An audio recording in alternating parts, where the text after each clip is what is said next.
Fourth pros section का पहला lesson the enchanted pool, जादुई तालाब।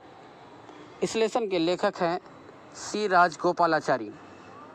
सी राजगोपालाचारी भारतीय लेखक थे, वकील थे, स्वतंत्रता संग्राम सेनानी थे और उन्होंने एक स्वतंत्र पार्टी का गठन भी किया था। उन्हें उनकी सेवाओं के लिए भारत रत्न से सम्मानित भी किया गया।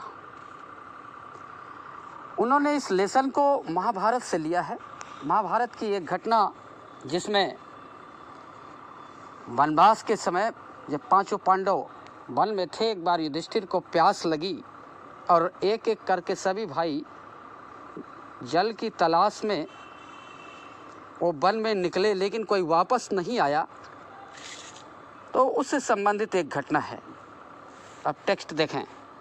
Yudhishthir waited for his brothers in anxiety and thirst. Yudhishthira ने अपने भाइयों का चिंता और प्यास में इंतज़ार किया।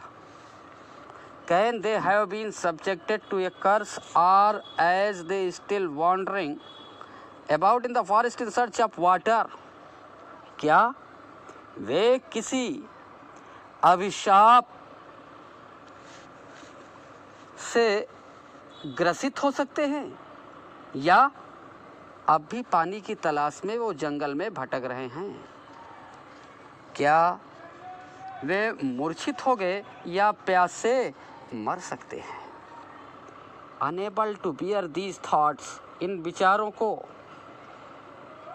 सहने में असमर्थ होकर, and driven by an overpowering thirst, और अत्यधिक प्यास से व्याकुल होकर he gave up waiting and started out to look for his brothers.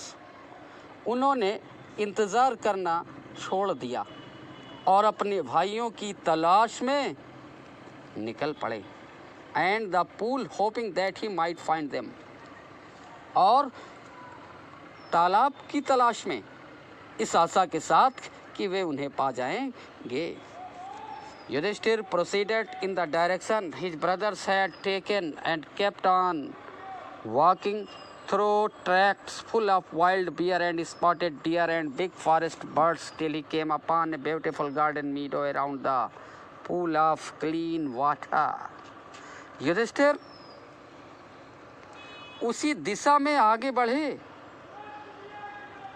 जिस पर उनके भाइयों ने प्रस्थान किया था और तब तक चलना जारी रखा उन पगडंडियों पर जो जंगली भालुओं, चितकबरे हिरन,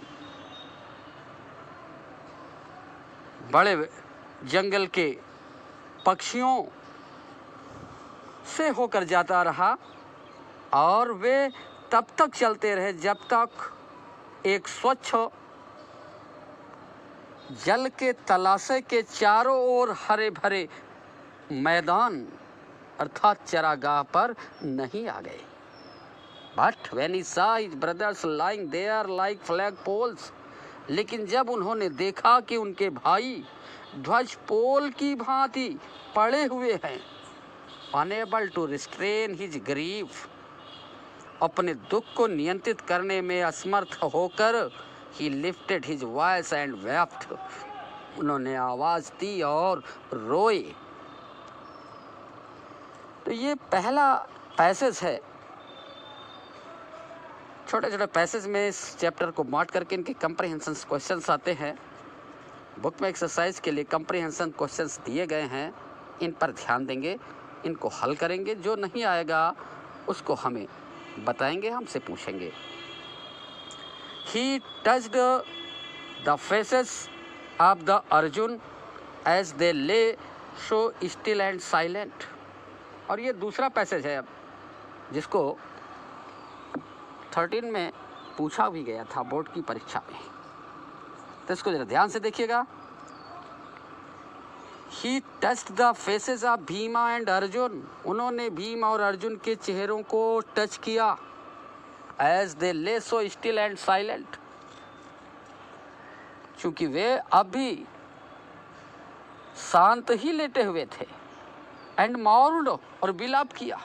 Was this to be the end of our age? क्या हमारे बचनों का यही अंत है? Just when our exile is about to end, और ठीक तब जब हमारा वनवास समाप्त होने को, you have been taken away, तुम मुझसे छीन लिए गए। Even the gods have forsaken me in my misfortune, यहाँ तक कि देवताओं ने भी मेरे दुर्भाग्य में मुझे भूला दिया। As he looked at their mighty limbs, जब ही उनके शक्तिशाली अंगों को युधिष्ठिर ने देखा, so helpless, इतने असहाय थे, he sadly wondered who could have been powerful enough to kill them. वो दुख पूर्वक आश्चर्य करने लगे कि कौन पर्याप्त शक्तिशाली हो सकता है जो इन्हें मार सके। Then he too descended into pool, drawn to the water by an overpowering thirst. अत्यधिक प्यास से व्याकुल होकर के फिर वे भी तालाब में नीचे उतरे। At once the voice without form warned. उसी समय बिना रूप की आवाज ने उन्हें चेतावनी दी। Your brothers died because they did not heed my words. तुम्हारे भाई मर गए क्योंकि उन्होंने मेरे शब्दों पर ध्यान नहीं दिया। They tried to drink water without answering my questions. उन्होंने बिना मेरे प्रश्नों का उत्तर दिए जल ग्रहण करने की कोशिश की। Do not follow them. उनका अनुसरण मत करो। Answer my questions first and then you can quench your thirst. पहले मेरे प्रश्नों का उत्तर दो, फिर अपनी प्यास बुझा सकते हो। This pool belong to me. ये पूल, ये सरोवर, ये जला